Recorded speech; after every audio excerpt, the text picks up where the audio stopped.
প্রিয় ও স্নেহের ক্লাস 8-এর ছাত্রছাত্রী বন্ধুরা, আশা করি তোমার সবাই ভালো আছো। আজ আমরা যে বিষয়টি নিয়ে আলোচনা করব ক্লাস 8-এর ফার্স্ট ইউনিট টেস্ট অর্থাৎ প্রথম পর্যায়ক্রমিক মূল্যায়নের ইতিহাসের প্রশ্নপত্র নিয়ে। দেখো সরাসরি স্ক্রিনে তোমরা ক্লাস 8-এর ইতিহাসের প্রশ্নপত্রটা দেখতে পাচ্ছ। ফুল মার্কস তোমাদের রয়েছে 30, সময় তোমাদের রয়েছে 1 ঘন্টা।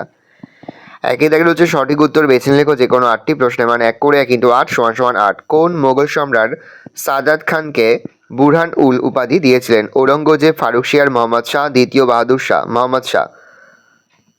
আসফ না উপাধি কে গ্রহণ করে? আলীবর্দী খান, মির্জাফর, সাদাত খান, মীর কামারউদ্দিন খান সিদ্দিকী? মীর কামারউদ্দিন খান সিদ্দিকী। স্বেচ্ছায় অধীনমূলক মিত্রনীতি কে মেনে নিয়েছিলেন? টিপু সুলতান, সাদাত খাঁ, নিজাম, শাহ আলম? উত্তর হবে নিজাম। সপ্তবিপ্লব নীতি প্রবর্তক ছিলেন Robert Clive, Hastings, Dalhousie, Bentinck? এটা ডালহৌসি হবে, প্রিন্টিং মিস্টেক আছে, উত্তর লিখবে ডালহৌসি। সপ্তবিপ্লব নীতি হচ্ছে ডালহৌসি। সলবাইস চুক্তি হয় 1965, 1770, 1782, 1802? তবে 1782। রেগুলেটিং অ্যাক্ট পাশ হয়েছিল 1784, 1785, 1773, 1776 খ্রিস্টাব্দে? তবে 1773 খ্রিস্টাব্দে। চিরস্থায়ী বন্দোবস্ত চালু হয়েছিল 1793 খ্রিস্টাব্দে। বাংলার নদীপথগুলি জরিপ করেছিলেন Charles Wood, Elijah Impey, William Jones, James Rennell. শীতকালে মাদ্রাজ প্রেসিডেন্সি প্রশাসনিক কেন্দ্র ছিল মাদ্রাজ, কলকাতা, উটকামুন, দার্জিলিং? মাদ্রাজ। 76-এর মন্বন্তরের সময় বাংলার গভর্নর জেনারেল ছিলেন ওয়ারেন হেস্টিংস। হিন্দু কলেজ প্রতিষ্ঠা করেছিলেন ডেভিড হেয়ার। বারাণসী সংস্কৃত কলেজ প্রতিষ্ঠা করেন জোনাথন ডানকান। দুয়ে দাগে নিচের প্রশ্নগুলোর উত্তর দাও যে কোনো 6টি একটি বাক্যের মধ্যে। প্রশ্নের মান 1 করে 1 × 6 = 6। বাংলার প্রথম স্বাধীন নবাব কে ছিলেন? বাংলার শেষ স্বাধীন নবাব কে ছিলেন? বাংলার প্রথম স্বাধীন নবাব মুর্শিদ কুলি খান। বাংলার শেষ স্বাধীন নবাব ছিলেন সিরাজউদ্দৌলা। আলীনগরের সন্ধি কত খ্রিস্টাব্দে হয়? আলীনগরের সন্ধি 1757 খ্রিস্টাব্দে হয়। কত খ্রিস্টাব্দে বেসিনের সন্ধি স্বাক্ষরিত হয়? 1802 খ্রিস্টাব্দে বেসিনের সন্ধি স্বাক্ষরিত হয়। কার শাসনকালে বাংলায় বর্গী আক্রমণ ঘটে? আলীবর্দীর শাসনকালে বাংলায় বর্গী আক্রমণ ঘটেছিল। বাংলা প্রেসিডেন্সির অপর নাম কি? বাংলা প্রেসিডেন্সির অপর নাম হচ্ছে ফোর্ট উইলিয়াম দুর্গ। কোন অ্যাক্ট অনুসারে গভর্নর জেনারেল পদটি সৃষ্টি করা হয়েছিল? রেগুলেটিং অ্যাক্ট অনুসারে গভর্নর জেনারেল পদটি সৃষ্টি করা হয়। বাংলায় কে ইজাদারি ব্যবস্থা চালু করেন? লর্ড ওয়ারেন হেস্টিংস বাংলায়, এটা ইজাদারি হবে, ইজাদারি ব্যবস্থা চালু করেন। কত খ্রিস্টাব্দে এশিয়াটিক সোসাইটি প্রতিষ্ঠিত হয়? 1784 খ্রিস্টাব্দে এশিয়াটিক সোসাইটি প্রতিষ্ঠিত হয়। পলাশী যুদ্ধ কবে কাদের মধ্যে হয়? 1757 খ্রিস্টাব্দে 23শে জুন ইংরেজ ইস্ট ইন্ডিয়া কোম্পানি ও বাংলার নবাব সিরাজউদ্দৌলার মধ্যে পলাশী যুদ্ধ হয়েছিল। নেক্সট, শ্রীরঙ্গপত্তমের সন্ধি কবে কাদের মধ্যে হয়? 1792 খ্রিস্টাব্দে শ্রীরঙ্গপত্তমের সন্ধি হয়েছিল। টিপু সুলতান ও কর্নওয়ালিসের মধ্যে শ্রীরঙ্গপত্তমের সন্ধি হয়েছিল। পিটের ভারত শাসন আইন কবে বলবৎ হয়? পিটের ভারত শাসন আইন 1784 খ্রিস্টাব্দে 1 জানুয়ারি বলবৎ হয়। কর্নওয়ালিস কোড কাকে বলে? 1793 খ্রিস্টাব্দে কর্নওয়ালিস কোড চালু হয়। কর্নওয়ালিস আইনগুলিকে সংহত করে যে কোড বা বিধিবদ্ধ আইন চালু করেন তাকে কর্নওয়ালিস কোড বলে। নেক্সট, 3-এর দাগে নিচে যে কোনো 3টি প্রশ্নের মান 2 করে 2 × 3 = 6।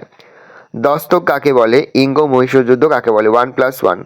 1717 খ্রিস্টাব্দে ফারুকশিয়ার ইংরেজদের বাৎসরিক 3000 টাকা শুল্কের বিনিময়ে বাংলায় বিনা শুল্কে বাণিজ্যের অধিকার প্রদান করে। এই অধিকার সম্বলিত আদেশনামা দস্তক নামে পরিচিত। ইঙ্গ মহীশূর যুদ্ধ 1767 খ্রিস্টাব্দ থেকে 1799 খ্রিস্টাব্দের মধ্যে 4টি যুদ্ধ হয় কোম্পানি ও মহীশূরের মধ্যে, সেগুলিকে ইঙ্গ মহীশূর যুদ্ধ বলা হয়। প্রথম দুটি যুদ্ধ হয়েছিল মহীশূর শাসক হায়দার আলীর সঙ্গে ইংরেজদের, আর শেষ দুটি যুদ্ধ হয়েছিল হায়দার পুত্র টিপু সুলতানের সঙ্গে ইংরেজদের। আলীনগরের সন্ধির শর্তগুলি কী ছিল? 1757 খ্রিস্টাব্দে 9 ফেব্রুয়ারি বাংলার নবাব সিরাজউদ্দৌলা ও ব্রিটিশ ইস্ট ইন্ডিয়া কোম্পানির মধ্যে আলীনগরের সন্ধি স্বাক্ষরিত হয়। আলীনগরের সন্ধির শর্ত অনুযায়ী ঠিক হয় যে 1. কলকাতায় ইংরেজ কোম্পানির দুর্গ নির্মাণে নবাব বাধা দেবে না। 2. কোম্পানি বিনা শুল্কে বাণিজ্যের অধিকার নবাব মেনে নেবে।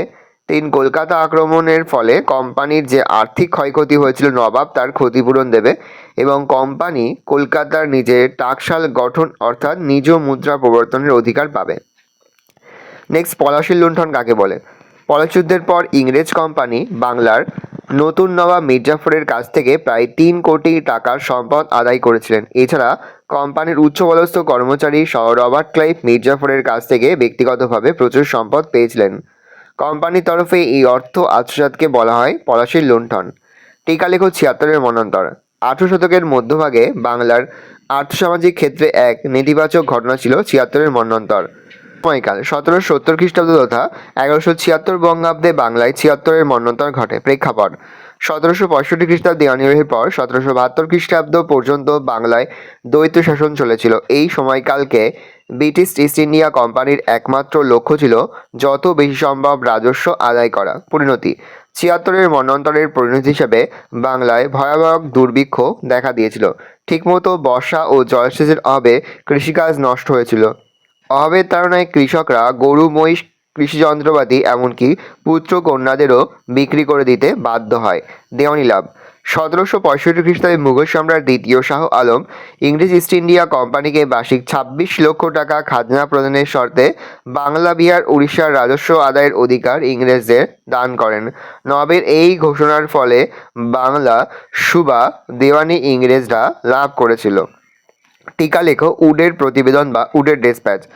১৮৫৪ খ্রিস্টাব্দে জুলাই মাসে বোর্ড অফ কন্ট্রোলের সভাপতি চার্লস উড শিক্ষা সংক্রান্ত একটি প্রতিবেদন পেশ করেন যা উডস ডেসপ্যাচ নামে পরিচিত।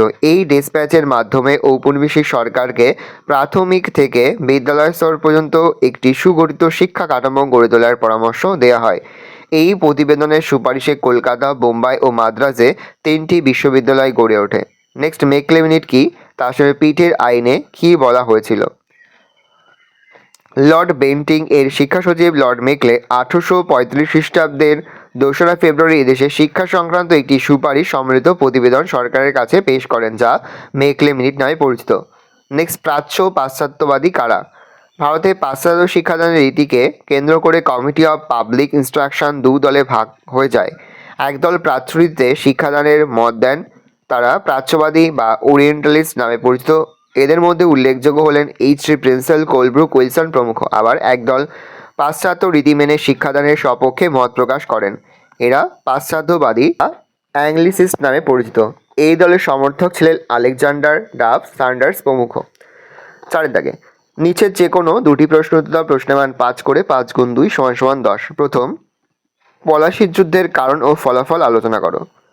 পলাশি যুদ্ধ ছিল বাংলার শেষ স্বাধীন নবাব সিরাজউদ্দৌলার এবং ব্রিটিশ ইস্ট ইন্ডিয়া কোম্পানির মধ্যে ১৮৫৭ সালের ২৩শে জুন সংঘটিত একটি যুদ্ধ, যেখানে ইংরেজ সিরাজউদ্দৌলার পরাজয় ঘটে এবং ভারতে ব্রিটিশ শাসনের সূচনা হয়। পলাশি যুদ্ধের কারণ: ১. রাজনৈতিক ও বাণিজ্যিক ক্ষমতা বিস্তার।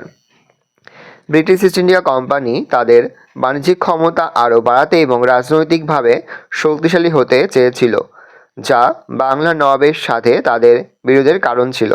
২. নবাবের সঙ্গে মতানৈক্য। সিরাজউদ্দৌলার সিংহাসনে বসার পর ইংরেজদের সঙ্গে তার মতানৈক্য দেখা দেয়, যার মধ্যে কোম্পানির বাণিজ্য সংক্রান্ত অধিকার, দুর্গ নির্মাণ এবং সৈন্য রাখার অনুমতি নিয়ে মতবিরোধ ছিল। ৩. প্রথাগত নিয়ম অনুযায়ী উপঢৌকন না পাঠানো। সিংহাসনে বসার পর ইংরেজরা প্রথাগত নিয়ম অনুযায়ী সিরাজউদ্দৌলাকে কোনো উপঢৌকন পাঠায়নি, যা সিরাজকে তাদের প্রতি আরও বেশি অসন্তুষ্ট করে তোলে। বিশ্বাসঘাতকতা।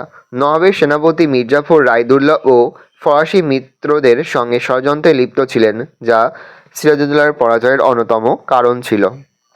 পলাশি যুদ্ধের ফলাফল: ১. সিরাজউদ্দৌলার পরাজয় ও ক্ষমতাচ্যুতি। পলাশি যুদ্ধে সিরাজউদ্দৌলার পরাজয় ঘটে এবং তিনি ক্ষমতাচ্যুত হন, যা ভারতে ব্রিটিশ শাসনের পথ সুগম করে। ২. ভারতে ব্রিটিশ শাসনের সূচনা। পলাশি যুদ্ধের পর ব্রিটিশ ইস্ট ইন্ডিয়া কোম্পানির ক্ষমতা বৃদ্ধি পায় এবং তারা ধীরে ধীরে ভারতে তাদের অধিকার বা আধিপত্য বিস্তার করতে শুরু করে। ৩. বাংলার অর্থনীতি ও সমাজের ওপর প্রভাব। ব্রিটিশ শাসনের ফলে বাংলার অর্থনীতি ও সমাজের ব্যাপক পরিবর্তন আসে, যা দীর্ঘমেয়াদে প্রভাব ফেলে।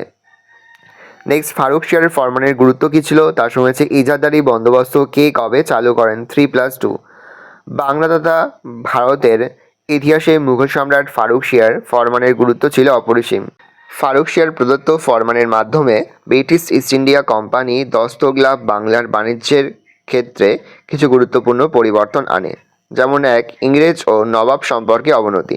ফারুকশিয়ারের ফরমানকে কাজে লাগিয়ে কোম্পানির কর্মচারীরা নিজেদের ব্যক্তিগত বাণিজ্যের দস্তক প্রথার অপব্যবহার শুরু করে, ফলে নবাব মুর্শিদ কুলি খান ও তার পরবর্তী বাংলার নবাবদের সঙ্গে ইংরেজদের সম্পর্কের অবনতি ঘটে। 2. বাণিজ্যিক অধিকারে আইনগত স্বীকৃতি। ফারুকশিয়ার ফরমান লাভের পর ভারতে ইস্ট ইন্ডিয়া কোম্পানির বাণিজ্য আইনগত স্বীকৃতি লাভ করে। 3. কোম্পানির সুবিধা লাভ। দস্তকের সুযোগ নিয়ে ব্রিটিশ ইস্ট ইন্ডিয়া কোম্পানি বাংলার বাণিজ্যিক প্রতিযোগিতায় অন্যান্য ইউরোপীয় ও ভারতীয় বণিক কোম্পানিগুলির তুলনায় অনেক বেশি সুবিধা পায় এবং ক্ষমতা ও মর্যাদা ভোগ করে। তাই ডক্টর সুকুমার ভট্টাচার্য ফারুকশিয়ার ফরমানকে বাংলার ব্রিটিশ বাণিজ্যের মহাসনদ বা ম্যাগনা কার্টা বলে উল্লেখ করেছেন। প্যারা চেঞ্জ করে লিখবে ওয়ারেন হেস্টিং নদিয়া জেলার ইজারদারি ব্যবস্থা চালু করেন। 1772 খ্রিস্টাব্দে জুন মাসে এই ব্যবস্থা চালু হয়। নেক্সট, ফোর্ট উইলিয়াম কলেজ কবে কী উদ্দেশ্যে তৈরি হয়? ভারতে পাশ্চাত্য শিক্ষা বিস্তারে মিশনারিদের ভূমিকা কী ছিল? 2+3 উত্তরে দেখে নাও, আস্তে আস্তে কল ডাউন করছি।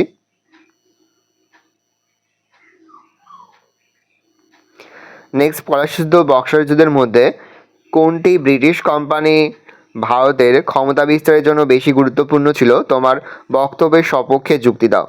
দেখে নাও প্রথম পয়েন্টের ভূমিকা, তারপরে পলাশি অপেক্ষা বক্সারের অধিক গুরুত্ব। 1. ভাগ্য নির্ণায়ক যুদ্ধ হিসাবে।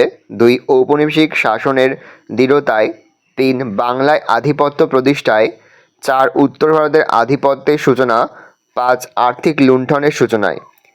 যেখানে যেখানে প্রিন্টিং মিস্টেক আছে আমি বলে দিচ্ছি, সেগুলো কিন্তু অবশ্যই তোমরা লেখার সময় খাতাতে ঠিক করে নেবে। নেক্সট, ভারতে কোম্পানির আমলে পুলিশ ব্যবস্থা সম্পর্কে কী জানা যায় তা লেখো।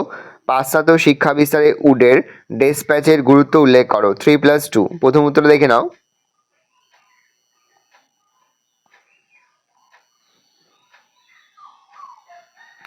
এবার তোমরা দ্বিতীয় অংশের উত্তরটা দেখে নাও। এই রয়েছে টোটাল তোমাদের ফার্স্ট ইউনিট টেস্ট অর্থাৎ প্রথম পর্যায়ক্রমিক মূল্যায়নের ক্লাস 8-এর ইতিহাসের প্রশ্নপত্র। ভালো করে প্রশ্নপত্র দেখে নাও।